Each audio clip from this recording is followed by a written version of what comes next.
अंधेरे के उस पार एक ऐसा गांव है जिसे दुनिया भूल चुकी है। लेकिन क्या सच में यह गांव भुलाया जा चुका है, या फिर यह अब भी शिकार की तलाश में है? नमस्कार, स्वागत है आपका इंथॉरर पर। यहां आपको मिलेंगी वे कहानियां जो आपकी रातों की नींद उड़ा देंगी। आज हम लेकर आए हैं एक ऐसी कहानी जो आपके रोंगटे खड़े कर देगी। शापित गांव। लेकिन सावधान, अगर इस कहानी को सुनते सुनते आपको लगे कि कोई आपको देख रहा है, तो मुड़कर देखने की कोशिश मत कीजिएगा। रात के अंधेरे में एक कार तेजी से सुनसान सड़क पर दौड़ रही थी। स्टीयरिंग थामे अर्जुन के माथे पर पसीने की बूंदें थीं। पीछे सीट पर बैठी उसकी बहन समीक्षा और दोस्त कबीर बुरी तरह से घबराए हुए थे। उनके चेहरे पर डर की लकीरें साफ दिखाई दे रही थीं।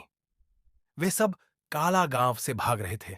एक ऐसा गांव जिसके बारे में कहा जाता था कि वहां जो भी गया कभी वापस नहीं आया। कुछ घंटे पहले तक सब कुछ सामान्य था। अर्जुन, समीक्षा, कबीर और उनकी दोस्त निधि एक एडवेंचर ट्रिप पर निकले थे। रास्ते में उन्हें एक बोर्ड दिखा, आगे काला गांव है, सावधान रहें। लेकिन युवाओं का जोश और जिज्ञासा उन्हें रोक न सकी। उन्होंने सोचा कि यह एक अफवाह होगी और गांव में जाने का फैसला किया। गांव में घुसते ही माहौल अचानक बदल गया। ठंडी हवा बह रही थी, लेकिन अजीब बात यह थी कि हवा में गले सड़े मांस की बदबू थी। चारों ने इधर उधर देखा। गांव पूरी तरह वीरान था। टूटी फूटी झोपड़ियां, जर्जर कुएं और चारों ओर सन्नाटा। यहां कोई नहीं रहता, समीक्षा ने धीरे से कहा। तभी कबीर को दूर एक बूढ़ी औरत दिखाई दी।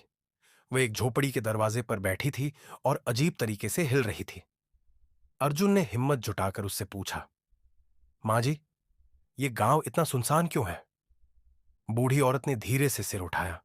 उसकी आंखें सफेद थीं, जैसे उनमें कोई जान न हो। वह कांपते हुए बोली, तुम लोग चले जाओ, यहां रुकने का अंजाम बहुत बुरा होगा। चारों दोस्त एक दूसरे की ओर देखने लगे। तभी अचानक निधि ने कुएं की तरफ इशारा किया। यह कुआं इतना अजीब क्यों लग रहा है? कुएं के अंदर झांकते ही चारों की आंखें फटी रह गईं। कुएं के पानी में कई अधजले शव तैर रहे थे। कुछ की आंखें खुली थीं और ऐसा लग रहा था जैसे वे उन्हें घूर रहे हो। तभी एक जोरदार चीख गूंजी। बूढ़ी औरत ने जोर से रोना शुरू कर दिया और कांपती आवाज में बोली, अब देर हो चुकी है, वे जाग चुके हैं। तभी अचानक हवा में एक अजीब सरसराहट हुई और गांव की टूटी झोपड़ियों से काले धुएं जैसी परछाइयां निकलने लगीं। चारों दोस्त घबरा गए। अर्जुन ने चिल्लाकर कहा, गाड़ी में भागो। वे सब तेजी से भागे और कार में बैठकर गाड़ी स्टार्ट कर दी। लेकिन जैसे ही उन्होंने गांव से निकलने की कोशिश की, सड़क अचानक गायब हो गई। अब वे एक अनजान जगह पर थे। सड़क पर घना कोहरा छा गया। चारों ओर से किसी के फुसफुसाने की आवाजें आने लगीं। तुम लोग यहां से नहीं जा सकते, यह गांव अब तुम्हारा है, समीक्षा ने कांपती हुई आवाज में कहा। हम फंस चुके हैं। तभी अचानक निधि की गर्दन पर किसी अदृश्य हाथ का निशान उभरने लगा। वह जोर से चीखी और अचानक उसकी बॉडी हवा में ऊपर उठ गई। उसकी आंखें सफेद हो गईं और मुंह से काले धुएं के भंवर निकलने लगे। कबीर ने जोर से चिल्लाया, निधि, हमें छोड़ो। लेकिन निधि अब इंसान नहीं रही थी।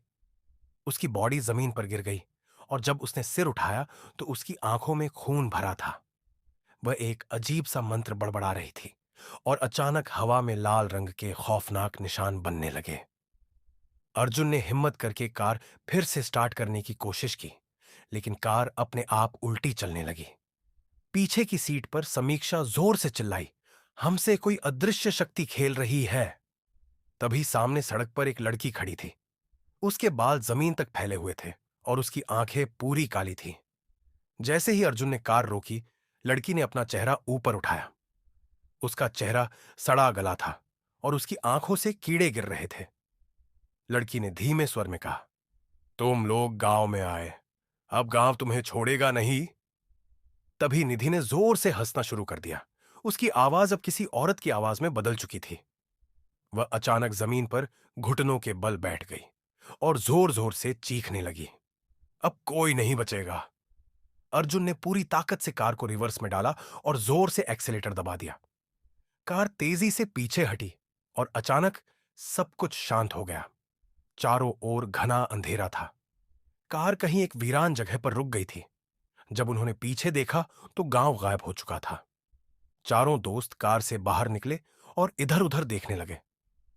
उन्हें कुछ भी समझ नहीं आ रहा था। तभी अर्जुन ने कुछ महसूस किया। उसकी जेब में एक पुराना जला हुआ कागज पड़ा था।